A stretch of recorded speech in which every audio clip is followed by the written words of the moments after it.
एक आक्रोश, एक वेदना, एक पीड़ा कहीं मन के अंदर जैसी आपके अंदर होगी ऐसी हमारे भी अंदर है, उसको हम कविताओं के माध्यम से अभिव्यक्त करना चाह रहे हैं और कर रहे हैं। विषय स्पष्ट है कि 4 जून के बाद, तो 4 जून की जो घटना है वो पूरे देश और पूरी दुनिया ने, आपने, हमने जिस प्रकार देखी और उसको अनुभव किया, वो एक अपने आप में एक ऐतिहासिक घटना होने के साथ साथ इस देश का भाग्य, इस देश का भविष्य दिशा तय करने के लिए निश्चित रूप से उस घटना का जिक्र होगा। श्रद्धेय स्वामी जी उस समय बहुत सारे चैनलों के माध्यम से, इंटरनेट पर, यूट्यूब पर अलग अलग प्रकार से लोगों की प्रतिक्रियाएं आई और कुछ लोगों ने कहा, आप जानते हैं कि हर प्रकार की मानसिकता के लोग होते हैं, तो मातृशक्ति ने जिस प्रकार से एक बचाव किया, क्योंकि जिस प्रकार से स्वामी जी के साथ में साजिश रची गई थी, आप हम सभी जानते हैं कि अगर वो प्रत्यक्षदर्शियों ने भी बताया, हमने खुद अनुभव किया कि जिस प्रकार का वातावरण वहां बना हुआ था तो कुछ भी हो सकता था। और मैं तो ये मानता हूं कि अगर जो मातृशक्ति का आशीर्वाद प्राप्त कर, जैसे कि दुर्गा ने असंख्य रूप धारण कर लिए और स्वामी जी को अपनी गोद में ले लिया। मैंने कुछ पंक्तियां लिखी उस भाव को अभिव्यक्त करने के लिए। पौराणिक प्रसंगों से मैंने कुछ विषय लिए। आज स्वामी जी हमारे आशीर्वाद देने के लिए हमारे साथ हैं, तो क्यों है उन पौराणिक प्रसंगों से बात ली कि अत्याचारी कीचक के प्राण हरने के लिए भीम को भी नारी वाला रूप धरना पड़ा। क्या बात है! अगर बात मन तक पहुंचे तो बताएं मुझे कि मेरी बात आपके मन तक पहुंच रही है। कि अत्याचारी कीचक के प्राण हरने के लिए भीम को भी नारी वाला रूप धरना पड़ा और भस्मासुर से शिव को बचाने हेतु विष्णु को सुंदरी स्वरूप धरना पड़ा। और भस्मासुर से शिव को बचाने हेतु विष्णु को सुंदरी स्वरूप धरना पड़ा। तो अमृत कलश नहीं असुरों के हाथ लगे, अमृत कलश नहीं असुरों के हाथ लगे, हरि को भी नारी वाला, हरि को भी मोहिनी का रूप धरना पड़ा। कि हरि को भी मोहिनी का रूप धरना पड़ा और राष्ट्रीय के अभियान में न आए विधान, स्वामी जी को नारी वाला रूप धरना पड़ा, जी को मातृशक्ति रूप धरना पड़ा। और कहना चाहता हूं कुछ और इतिहास के पन्नों से कि द्वापर में वेश बदले बिना न पांडवों की अवधि अज्ञातवास वाली पूरी हुई है। और राणा जी प्रताप शिवा शेखर भगत कहे छद्म युद्ध नीति का विधान मजबूरी है। कि राणा जी प्रताप शिवा शेखर भगत कहे छद्म युद्ध नीति का विधान मजबूरी है।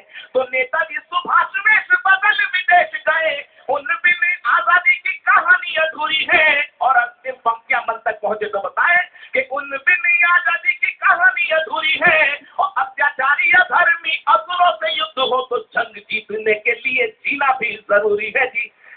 जंग जीतने के लिए, जंग जीतने को प्राण रक्षा भी जरूरी है। तो प्राण रक्षा सबसे बड़ा मैं समझता हूं कि एक वक्त का एक ऐसा विषय था जिसको अगर कोई दुर्बुद्धि व्यक्ति इस बात के ऊपर टिप्पणी करता है तो कोई मानसिकता ही उसकी कुछ अलग रही होगी। कुछ पंक्तियां और देता हूं, आपके मन तक पहुंचाता हूं कि राजतंत्र क्रूर आतताई अत्याचारी हो तो जनतंत्र क्रांति वाली भाषा बोल देता है। कि राजतंत्र क्रूर आतताई अत्याचारी हो तो जनतंत्र क्रांति वाली भाषा बोल देता है। और लंदन में डायर को मार कर ऊधम भी क्रांति शौर्य का प्रमाण अनमोल देता है। कि लंदन में डायर को मार कर ऊधम भी क्रांति शौर्य का प्रमाण अनमोल देता है। तो द्वापर में चक्रधारी कृष्ण कौरवों का बल न्याय और नीति की तुला पर तोल देता है। और अत्याचारी नंदवंश का विनाश करने को क्रुद्ध चाणक्य निज शिखा खोल देता है जी। क्रुद्ध को चाणक्य निज शिखा खोल देता है। और एक छंद और देना चाहता हूं कि आज मातु भारती के आंचल में कैसे कैसे आस्तीनी विश्व भरे दर्श विद्यमान है। कौन आस्तीनी विश्व दंत है? आप जानते हैं, मुझे कहने की आवश्यकता नहीं है कि आज मातु भारती के आंचल में कैसे कैसे आसीनी विश्व भरे दर्श विद्यमान है। और धर्मद्रोही दुशासन, कृष्णद्रोही शिशुपाल, सत्ता वाली पूतना के अंश विद्यमान है, सत्ता वाली पूतना के अंश विद्यमान है। तो एक और चालबाज बगलों की है जमात, दूसरी और देशभक्त हंस विद्यमान है। कि एक और चालबाज बगलों की है जमात, दूसरी और देशभक्त हंस विद्यमान है। और सारा देश हो रहा है रामदेवमयी, और जिस जनता की रक्षा करने का दिया भार, उसी जनता पे आसुरी प्रहार हो गया। ये बैठे हमारे भाई, हमारे बंधु, और राजबाला बेट जी के बारे में मैं जानता हूं, आप जानते हैं, जब भी मिलती थी उनका स्वभाव, उनका व्यवहार, उनका जिस प्रकार से अपना तो और भावनाएं, उनके सहजता सरलता पता चलती थी। तो मुझे कहना पड़ता है कि जिस जनता की रक्षा करने का दिया भार, उसी जनता पे आसुरी प्रहार हो गया। और बाल वृद्ध महिलाओं पे हुआ प्रहार देख भारत का लोकतंत्र शर्मसार हो गया। तो खादी और खाकी ने किया है क्रूर अत्याचार, जैसे संविधान लगातार तार हो गया। और तानाशाही हिंसा भ्रष्टाचार का देख लगता है संसद में असुरों का अधिकार हो गया। जी बहुत अच्छा हुआ। बहुत कुछ कहने के लिए है दोस्तों। मित्रों, एक गीत पढ़ना चाहता हूं। मैंने उस दिन पढ़ा था, लेकिन वो लगा कि पूरा अब हुआ है वो गीत अब पूरा हुआ है। उस दिन मैंने पढ़ा था 3 तारीख की शाम को सदैव स्वामी जी के आशीर्वाद से, लेकिन उसकी कुछ मुझे लगा कि वो अपूर्णता थी। अब उस गीत की पूर्णता हुई है, तब कहना चाहता हूं कि भोली जनता चली चली है अपने हिंदुस्तान में, तानाशाही हवा चली है, तानाशाही हवा चली है अपने हिंदुस्तान में। भोली जनता चली चली है अपने हिंदुस्तान में।